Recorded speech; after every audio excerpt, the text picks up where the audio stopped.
The silence everyone noticed at World had seen Keanu Reeves quiet. Before, the calm presence on red carpets, the polite nods in interviews, the soft voice that never tried to take up too much space. But this time, something was different. For weeks, he hadn't said a word. Not to the press, not to his team, not even to his closest friends. The people around him thought it was just Keanu being Keanu, a man who needed space, a man who carried peace like armor. But those who knew him well could tell there was something heavier beneath that silence. It began after the loss of someone close, not a family member, not a lover, but a quiet friend who had always been there behind the scenes. Someone who had reminded him to eat on set, to smile more, to take time for himself. When that person passed away suddenly, the world didn't notice. But Keanu did, and his world grew smaller, quieter. For days, he kept to himself. He went to the same small cafe every morning, ordered black coffee, and sat by the window without touching it. His eyes would follow people walking by, lost in thought. Sometimes, he'd smile faintly at the laughter of strangers, but it never reached his eyes. One morning, his manager sat across from him and sighed. "You don't have to talk about it," she said gently, "but you can't disappear forever. People are starting to worry." He just nodded, not saying a word. It wasn't that he didn't want to speak. It was that everything he wanted to say felt too heavy for words. Grief had a strange way of stealing language. The news soon caught on. Keanu Reeves steps back from public life, one headline read. Others speculated about depression, heartbreak, or exhaustion. None of them knew the truth, that sometimes silence is the only language the heart has left. And yet, life kept moving. Days turned to weeks, and Keanu's silence became something like a shadow. He avoided events, interviews, and calls. Even his close friends sent messages that went unread except one. On a quiet Sunday morning, his phone buzzed on the table beside his untouched coffee. He almost ignored it until he saw the name, Sandra Bullock. He stared at the screen for a moment. He hadn't spoken to her in months, maybe longer. She'd always respected his space, never pushing too hard. But now, she had sent a message. He opened it slowly. It was simple, only a few words. "I don't know what you're going through, but please don't disappear. The world still needs your light." He read it once, then again, and for the first time in weeks, something inside him shifted. It wasn't a smile yet, but it was close. He looked out the window as the rain began to fall, and whispered softly to himself, "Thank you." That single message had cracked the silence, and what followed next would remind him, and the world, why kindness never arrives too late. Asterisk when silence met kindness. The rain had continued all night, painting the city in silver streaks. Keanu sat by his apartment window, watching drops roll down the glass. The message from Sandra still open on his phone. He hadn't replied yet, not because he didn't want to, but because he didn't know how. How do you explain the kind of pain that even words can't hold? He kept reading her message over and over again. "Please don't disappear. The world still needs your light." It was short, but it felt like a voice reaching through the fog that had covered his days. For the first time in weeks, he left his apartment. He didn't tell anyone where he was going. He just walked through the streets, his hood up, unnoticed in the crowd. Every step felt like waking up after a long sleep. Meanwhile, on the other side of the city, Sandra Bullock sat in her kitchen staring at her phone. He still hadn't replied. She had sent that message days ago, hoping it would reach him, hoping he would at least say something, even a simple thank you. But nothing came. Her heart ached quietly. She had always admired him, not just for his talent, but for his heart, the way he carried compassion without needing to announce it. But now, she felt helpless. She had seen the same silence before, the kind that hides deep sadness. So she made a decision. She picked up her keys, put on a cap and coat, and whispered to herself, "If he won't talk, I'll go listen." It took her almost an hour to get to his building. The rain had slowed, and the city lights reflected on the wet streets. She hesitated outside his door, unsure if she was doing the right thing. But then she remembered his kindness years ago. How he once drove hours just to check on a friend who was sick. That was who he was. And now, it was her turn to be that for him. When he opened the door, he looked surprised, maybe even a little lost. "Sandra?" he said softly. "Hi," she said, trying to smile. "I hope it's okay that I came." He didn't answer at first, but his eyes softened. "Yeah," he said finally. "It's okay. They sat together in the quiet living room. She didn't ask questions. She just talked softly about simple things, a stray dog she had rescued, a movie set that went wrong, how funny life could be sometimes. He listened, and little by little, something inside him began to thaw. He didn't smile yet, but the silence felt lighter, almost peaceful. After a while, she looked at him and said, "You don't have to talk. I just wanted you to know that you're not invisible. People care, Keanu. I care." He looked at her quietly, eyes shining with unshed tears. And for the first time in weeks, he whispered something more than just polite words. "Thank you for not giving up on me." She smiled softly. Never. Outside, the rain finally stopped, and somewhere inside that stillness, a small, fragile smile began to return, asterisk the drive that reopened his heart next morning. Sunlight broke through the clouds for the first time in weeks. Keanu woke up early, the silence in his apartment softer than before. On the table sat a small note from Sandra. She must have left it while he was half asleep on the couch the night before. "You're taking a drive with me today. No excuses." He smiled faintly, the first real smile since his silence began. A few hours later, he heard a knock on the door. When he opened it, Sandra was there, wearing sunglasses, holding the cups of coffee, and smiling like she already knew he'd argue. "But come anyway. Don't look at me like that," she said. "You need sunlight and bad radio music. Do I get a choice?" He asked quietly. "No," she replied, grinning. "Get in the car." They drove for hours, out of the city and into the hills, the air fresh and full of morning light. At first, neither said much. She kept the radio low, old songs playing softly, the kind that made memories resurface without asking permission. After a while, she glanced at him and said, "You know, silence can be healing, but too much of it can turn into a cage." He didn't answer, just looked out the window at the road winding through the trees. "Sometimes cages feel safe," he murmured finally. She nodded. "Yeah, but you don't belong in one." They stopped at a small roadside cafe, the kind of place where nobody cared about fame or names. As they sat by the window, Sandra noticed something in his expression. He wasn't just tired. He was haunted. "This place looks familiar, doesn't it?" she asked softly. He nodded. "We shot a scene near here once. Years ago. The one with the lake," she said. "Yeah," he whispered. "You were laughing that day. You couldn't stop." She smiled sadly. "And you were pretending not to laugh so they could keep the take." For a moment, they both laughed quietly, remembering who they used to be, young, carefree, unaware of how life could change so suddenly. But then his face grew serious again. He looked down at his hands. "He used to come here," he said quietly. "Who?" she asked. "The friend I lost. We used to stop here after work sometimes." He'd say this was the only place where the coffee tasted like patience. Sandra's eyes softened. "You never told anyone his story." He shrugged lightly. "It didn't feel right to share something the world wouldn't understand." "Then tell me," she said. And so he did. For the first time, he spoke about his friend, the laughter, the loyalty, the sudden goodbye. As he talked, his voice cracked, his hands trembling slightly. Sandra didn't interrupt. She just reached across the table and held his hand gently. When he finally finished, the tears that had been trapped for weeks finally escaped. He looked out at the sunlight and whispered, "I thought if I stayed quiet, the pain would fade." She squeezed his hand.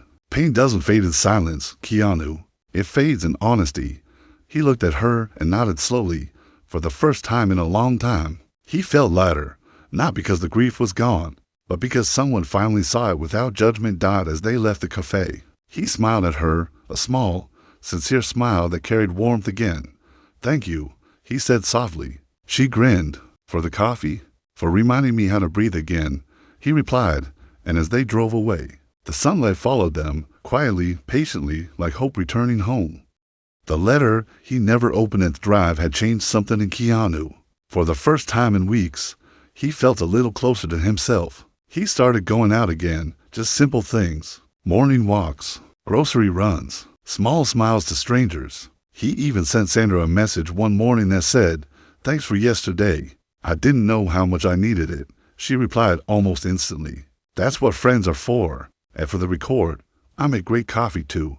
He chuckled softly at that. Life was slowly returning, not fast, not loud, but quietly, like the slow blooming of sunlight after rain. A few days later, Keanu visited the old storage room in his home, a quiet space filled with boxes from movie sets, letters, and old memories. He hadn't been inside since before the silence began. As he opened a box marked personal, a small envelope slipped out.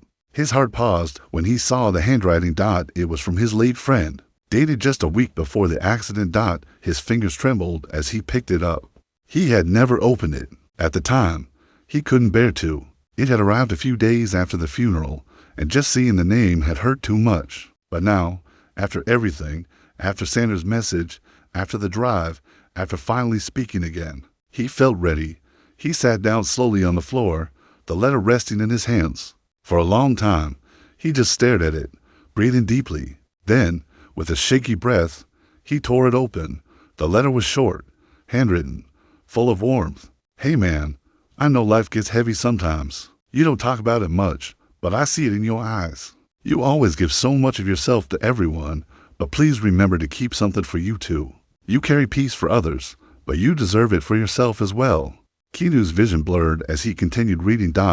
"And if you ever find yourself too quiet, too alone, promise me you'll talk to someone. Maybe Sandra. I know she gets you. She always did. Don't shut the world out. It needs you, even when you don't need it." He stopped there. The tears came quietly, no sound, no sobs, just the kind of release that feels like exhaling pain you've carried along. After a while, he folded the letter carefully, as if it were something fragile, and placed it in his jacket pocket. That evening, he called Sandra. "Hey," he said softly when she picked up.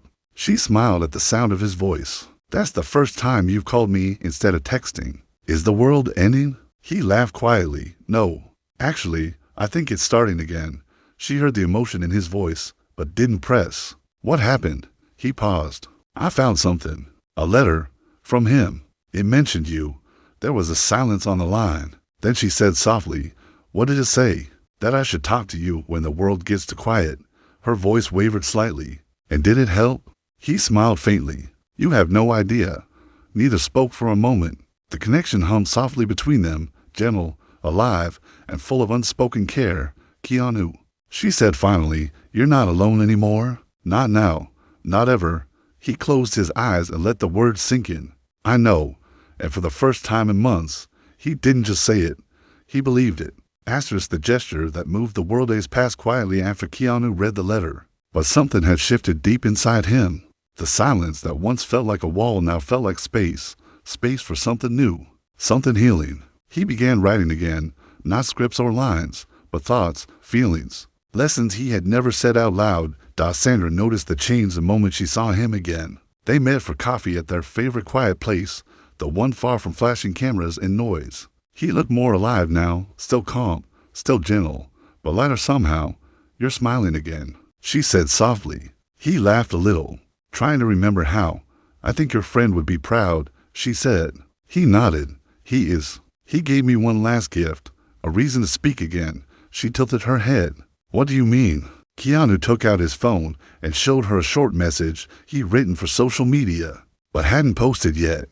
It read, "Silence can heal, but it can also hide pain. If you're carrying something heavy, talk to someone. Don't wait until it becomes too dark. Kindness starts with honesty." Sandra read it twice, her eyes softening. "That's beautiful. You should post it." "I wasn't sure," he said. "I didn't want people to think it was for attention." "Keanu," she said firmly, "this isn't attention. This is connection. And someone out there needs to hear it."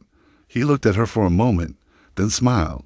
"Okay, then it's for them." That night, he posted the message. No photos, no hashtags, just words. Within hours, it spread across the internet. Millions of people shared it, calling it the message that saved lives. Comments poured in from strangers around the world. People saying they finally reached out to a friend, that they felt less alone, that his words had given them courage to speak again. Sandra called him the next morning, her voice full of emotion. "You did it," she said. He chuckled softly. "I just wrote a few lines." "No," she said. "You gave people something they forgot. Hope." Over the next few weeks, Keanu and Sandra quietly started a project together. They funded a program that provided free counseling sessions for anyone struggling with grief or loneliness. They didn't attach their names to it publicly, no press, no attention. They called it the Light Project. when one reporter accidentally discovered their involvement. Keanu was asked why he did it. His answer was simple: because someone once told me not to disappear. That single line became a headline. Keanu Reeves reminds the world to keep going. Sandra watched the story unfold quietly, proud but not surprised. One evening, as they sat together watching the sunset, she said softly, "You know, that smile suits you again."